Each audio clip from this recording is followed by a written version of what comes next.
ವೀಕ್ಷಕರೇ, ರಾಯಲ್ ಸಿದ್ದು ಮತ್ತೊಂದು ವಿಡಿಯೋಗೆ ಸ್ವಾಗತ ಸುಸ್ವಾಗತ. ಗೆಳೆಯರೇ, ನಾವು ನಿಮಗೆ ಹೇಳಿಕೊಟ್ಟಿರೋದು ಹಾಸನಾಂಬೆ ದೇವಸ್ಥಾನದ ಬಗ್ಗೆ. ಇದೇ ಥರ ಕಂಟೆಂಟ್ಗೋಸ್ಕರ ಚಾನಲನ್ನು ಸಬ್ಸ್ಕ್ರೈಬ್ ಮಾಡಿ, ಹಾಗೆ ಪಕ್ಕದಲ್ಲಿರುವ ಬೆಲ್ ಐಕನನ್ನು ಕ್ಲಿಕ್ ಮಾಡಿ. ಕರ್ನಾಟಕ ರಾಜ್ಯದ ಹಾಸನ ಜಿಲ್ಲೆ ಹಾಸನ ನಗರದಲ್ಲಿರುವ ಹಾಸನಾಂಬೆ ದೇವಸ್ಥಾನವು ಶಕ್ತಿ ಕುಲದೇವಿ ಹಾಸನಾಂಬೆಗೆ ಹುಟ್ಟೂರಾಗಿದೆ.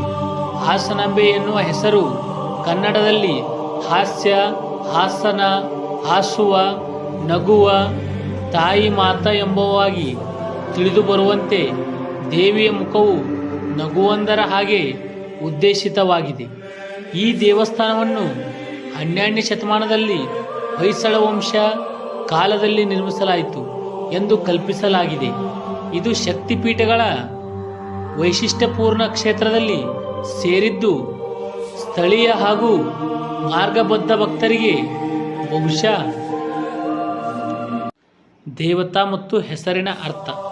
ದೇವಿಯ ಹೆಸರು ಹಾಸನಾಂಬೆ ಎಂದರೆ ನಗುವ ತಾಯಿ ಎಂಬ ಕೆಲವು ವಿವರಣೆಗಳು ಇವೆ. ದೇವತೆಯ ಶಕ್ತಿಯ ಅರ್ಥವನ್ನು ಹೊಂದಿದ್ದು ಭಕ್ತರು ಆಕೆಯ ಪರಮಾತ್ಮ ರೂಪದಲ್ಲಿ ಭಾವನೆಯಲ್ಲಿ ಪೂಜಿಸುತ್ತಾರೆ. ಇತಿಹಾಸ ಮತ್ತು ಶಿಲ್ಪಕಲೆಯ ವೈಶಿಷ್ಟ್ಯತೆಗಳು. 12ನೇ ಶತಮಾನದಲ್ಲಿ ಹೊಯ್ಸಳ ವಂಶದ ಕಾಲದಲ್ಲಿ ಈ ದೇವಸ್ಥಾನ ಸ್ಥಾಪಿತವಾಗಿದೆ. ಆಧುನಿಕ ಕೊನೆಯ ಟವರ್ ಡ್ರಾವಿಡಿಯನ್ ಶೈಲಿಯಲ್ಲಿ ನಿರ್ಮಿಸಲಾಗಿದೆ. ದೇವತೆಯ ಅಂಗವಾಗಿ ಮಡಿಲುಗಳ ಪೈಕಿ 8 ಶಿಲ್ಪಕಲಾ ಅದ್ಭುತವಿದೆ. ಒಂದು ವಿಶಿಷ್ಟ ಅಂಗವಾಗಿದೆ. ದೇವಾಲಯದ ಒಳಗೆ ಒಂದು ಅರಟಿದ ಕೋಲು ದೇವತೆಯ ಪ್ರತಿಕಾರವಾಗಿ ಇರುವುದು. ಇನ್ನೊಂದು ವಿಶಿಷ್ಟ 9 ತಲೆಗಳೊಂದಿಗೆ ವೀಣಾ ವಾದಿಸುವ ರವಣಾಸುರ ಶಿಲ್ಪ. ಸಾಮಾನ್ಯವಾಗಿ 10 ತಲೆಗಳ ರವಣ ಮಾತ್ರ ಕಾಣುವುದು, ಆದರೆ ಇಲ್ಲಿ 9 ತಲೆಗಳ ರೂಪದಲ್ಲಿ ಕಾಣುತ್ತದೆ. ವೈಶಿಷ್ಟ್ಯಪೂರ್ಣ ವಿಧಿ ಪುರಾಣಗಳು. ಈ ದೇವಾಲಯವನ್ನು ಸಾಮಾನ್ಯವಾಗಿ ಪ್ರತಿದಿನ ಮಾತ್ರ ತೆರೆಯುವುದಿಲ್ಲ. ಅದು ವರ್ಷದ ಹಬ್ಬದ ಸಂದರ್ಭದಲ್ಲಿಯೇ ಮಾತ್ರ ಸಾರ್ವಜನಿಕ ದರ್ಶನಕ್ಕೆ ತೆರೆಯುತ್ತದೆ.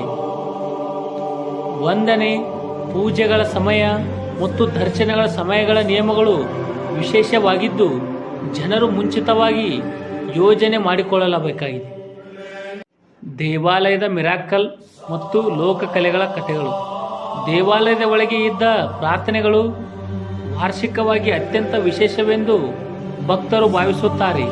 ಒಂದು ಲೇಪಿತ ತೇಲಿ ಗೀಯವಾಗಿ ಇದ್ದ ದೀಪ ವರ್ಷದಷ್ಟು ಕಾಲ ಜ್ವಲಿಸುತ್ತಾ ಇರುತ್ತದೆ ಎಂದು, ಮತ್ತು ಆಹಾರ, ಮಕ್ಕಳು ಮುಂತಾದ ನೈವೇದ್ಯಗಳು ಹಾಳಾಗದೆ ಒಳ್ಳೆಯ ರೀತಿಯಲ್ಲಿ ಉಳಿದಿವೆ ಎಂದು ಹೇಳಲಾಗುತ್ತದೆ.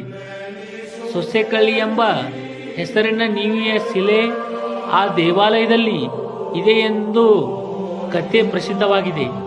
ಭ್ರಮಣಶೀಲವಾಗಿ ಅದು ದೇವಿಯ ಕಡೆ ಸ್ವಲ್ಪ ಸ್ವಲ್ಪ ಚಲಿಸುತ್ತದೆ ಮತ್ತು ಅದು ದೇವಿಯ ಸನ್ನಿಧಿಗೆ ಸ್ಪರ್ಶಿಸಿದಾಗ ಇದು ಕಾಲಿಯುಗದ ಎಂದು ಭಕ್ತರು ನಂಬುತ್ತಾರೆ.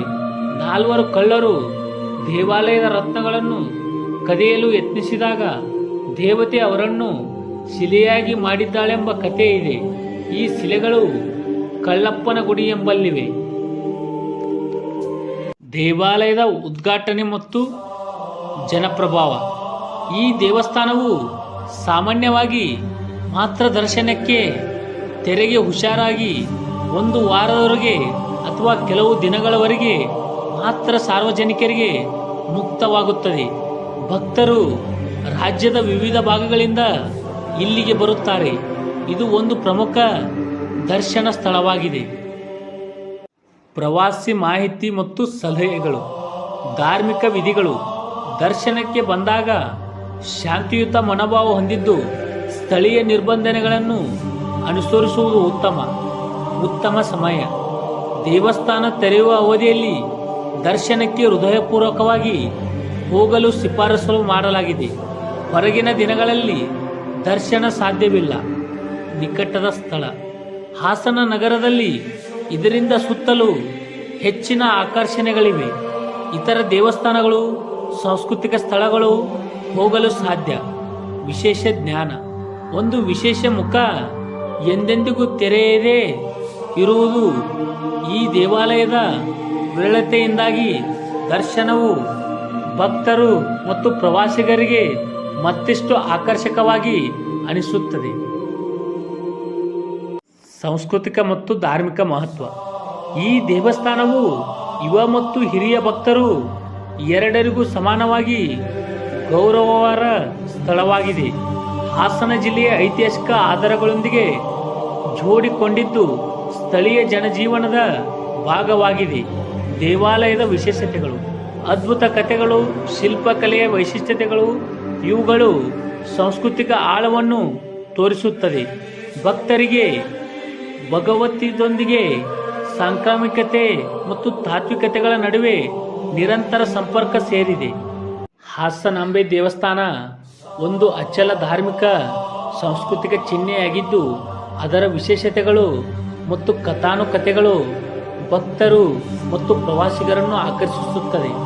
ಇದರ ಸಣ್ಣ ಇದ್ದಳಿ ಬಿಡುವ ಅವಧಿಯಲ್ಲಿ ಭಕ್ತಿಯ ಉತ್ಸವ ಮತ್ತು ಧರ್ಮೋಪದೇಶ ತಮ್ಮ ತತ್ವವನ್ನು ಹೊತ್ತಿವೆ. ನಿಮ್ಮ ಭಕ್ತಿ ಗುರುವೊಂದಾಗಿ ಅಥವಾ ಪ್ರವಾಸ ಇಚ್ಛೆಯಿಂದಾಗಿ ಈ ದೇವಾಲಯದ ಪವಿತ್ರತೆ ಮತ್ತು ವೈಶಿಷ್ಟ್ಯತೆಗಳನ್ನು ಸಮಾನಿಸಿ ಸ್ವಾಗತಿಸುವುದಕ್ಕೆ ಸಿದ್ಧರಾಗಿರಿ.